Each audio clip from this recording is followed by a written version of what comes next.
start running after the menopause? The short answer to that is yes, absolutely. But there are certain things you've got to keep in mind to help you avoid injury. So in this video, we're going to look at why it's actually a good idea to take up running after the menopause. And then second, I'm going to share some tips that can help you avoid injuries if you really want to take up running. For those of you who don't know me, my name is Maryke. I'm one of the physiotherapists from sportsinjuryphysio.com, where you can get online physiotherapy assessment as well as treatment for your injuries. Have a look at the description of this video if you want a link to our website. Okay, so why would you possibly consider taking up running after the menopause? Now, there are specific benefits that running can offer you if you've gone through the menopause. We've done a previous video about all the different things, how the menopause affects your body. Now, some of the main things that happen, and this is mainly due to the estrogen levels decreasing, is that you lose some of your muscle mass or more quickly. You struggle to build new muscle, and your tendons can be affected, that they struggle to produce new cells and they struggle to replenish themselves, and you're quite prone to injury then. Also, it affects your mood and your sleep, which isn't brilliant. Now, the good news is that it's been shown that exercise can help either alleviate all of these things or at least decrease how badly it affects you. And running is a brilliant choice of exercise for that, because firstly, it helps to stimulate your bones. So the weight-bearing impact of that has been shown to keep your bones stronger for longer and also help rebuild new bone. Also, it's a strength training exercise really, because it helps to strengthen the legs, so it can help maintain muscle strength for you in your legs.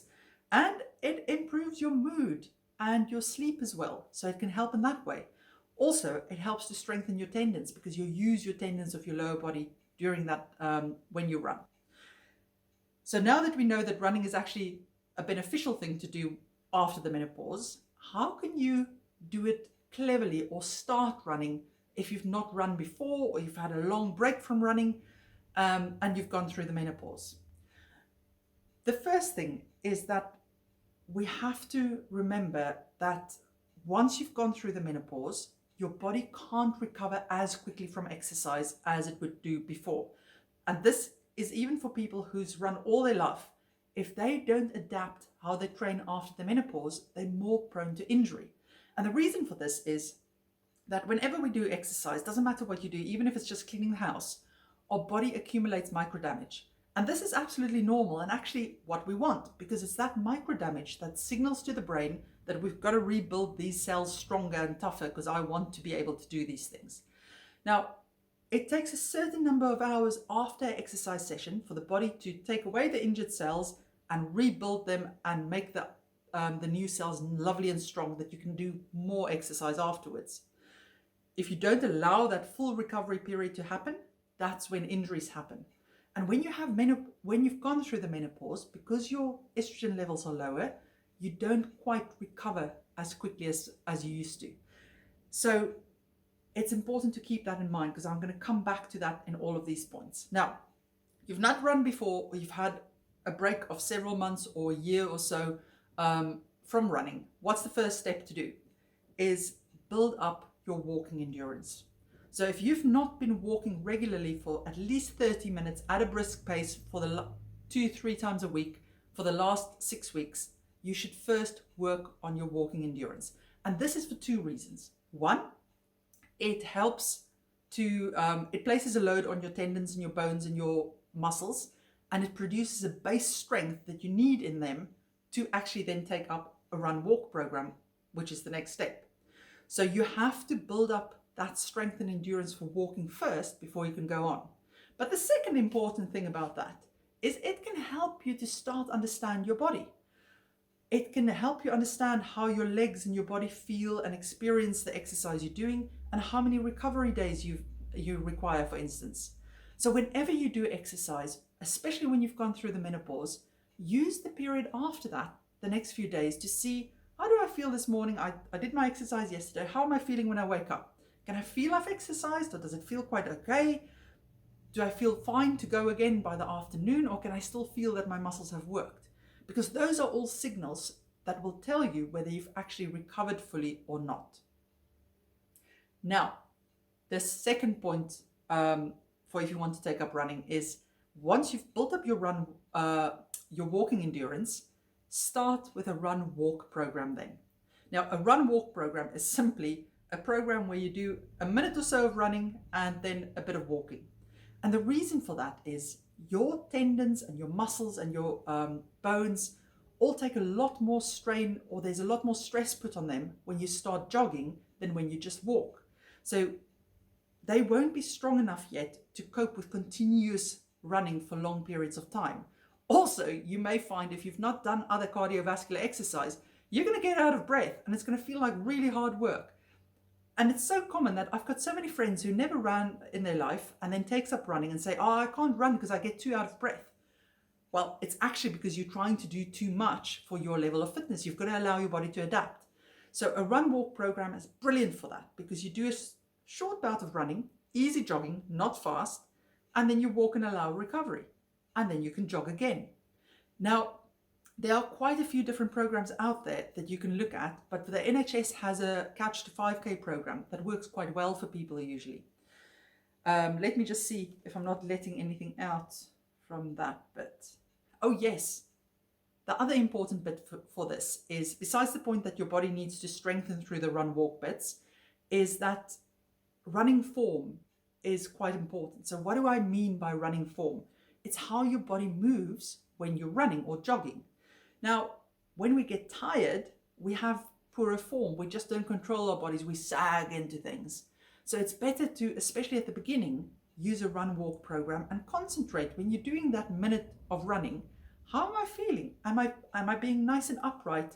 Am I keeping a good posture, or am I slagging? Am I allowing my legs to turn in too much? So those are all things that the physio can help you with and advise you on.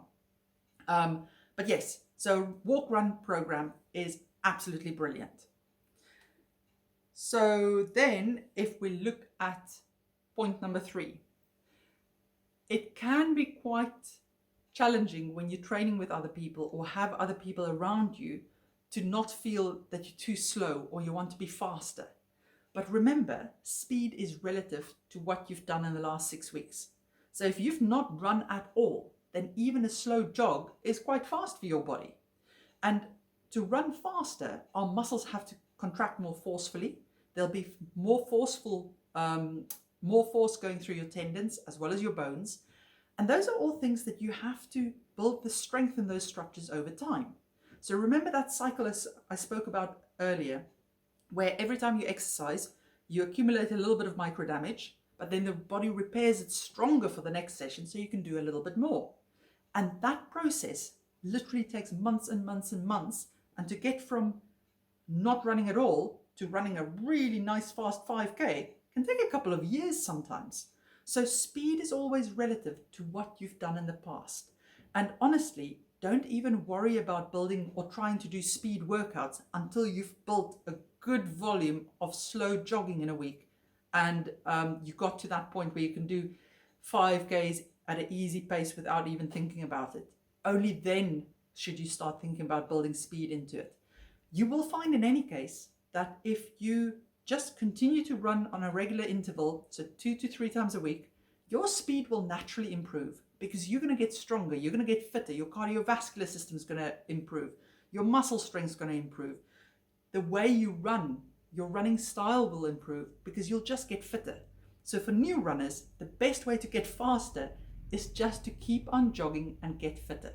So please do not worry about how or what your pace is. Run at the pace that's good for you. And usually a good guideline for that is you have to be able to have a conversation with somebody while you're running. That shows you that actually your breathing is not too heavy and it's an easy jog. Now, if you've got a fancy watch like mine, a Garmin, or any other type that can tell you about your pace or your heart rate, something like that, have a look on the internet. You can find programs that goes on heart rate that we call heart rate training. And they make you look at how fast your heart is beating rather than what pace you're running at, because your heartbeat tells you how hard you're working at actually. Now, don't be shocked. It always annoys the living daylights out of me when I start one of those programs because I always feel I should be fitter and I should be able to run faster. But my heart rate usually gives me a reality check and goes, you're not actually this fit at the moment. You have that fit in your head, but you've been lying on the couch for 3 weeks. You're not that fit really. You've got to go slower. So those programs can be really good to help you avoid injuries and go slow enough at the beginning. Good, enough about that. So then if we look at point 4 is take your time. And with that, I mean that whenever you have a training program, say for instance, you get one from the internet, or you even have a running coach who prescribes you a program, they can't tell how quickly your body's going to react and recover after a training session and how well you'll be able to keep up with that.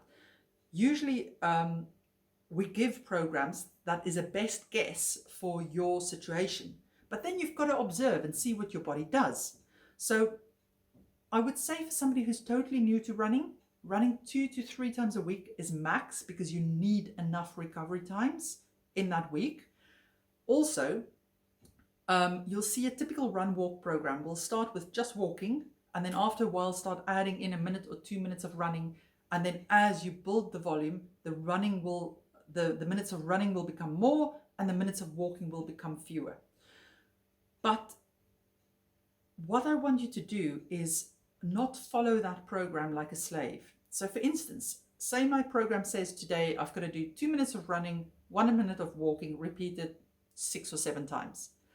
And I feel that actually I'm quite happy when the walks come, that I'm quite tired, and by the end of the program I go, whew, that was a relatively hard session.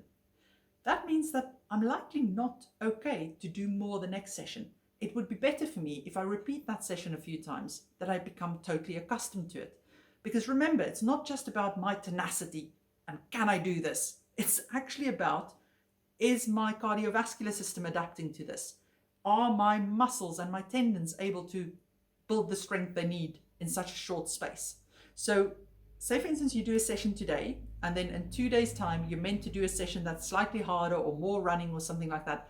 And you still found this session quite hard. I would say repeat that session until you feel, okay, now I'm ready to move on. You'll do yourself a favor to take it a little bit slower at the beginning rather than trying to push. Good, so that's point number 4, taking your time. Then lastly, the 5th one is strength training.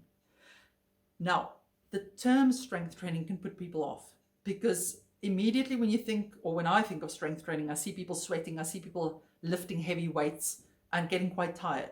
Now, that is not what I mean. Strength training comes in many forms. Now, if you're somebody who's regularly strength trained, you've gone to the gym, you've done all your classes, you've been doing stuff, then that may be how strength training looks for you. If you've not done any strength training or any exercise that's strength building in the last 6 months or even longer, then even just doing bodyweight exercises will count as strength training for you, because the level you enter at is quite low.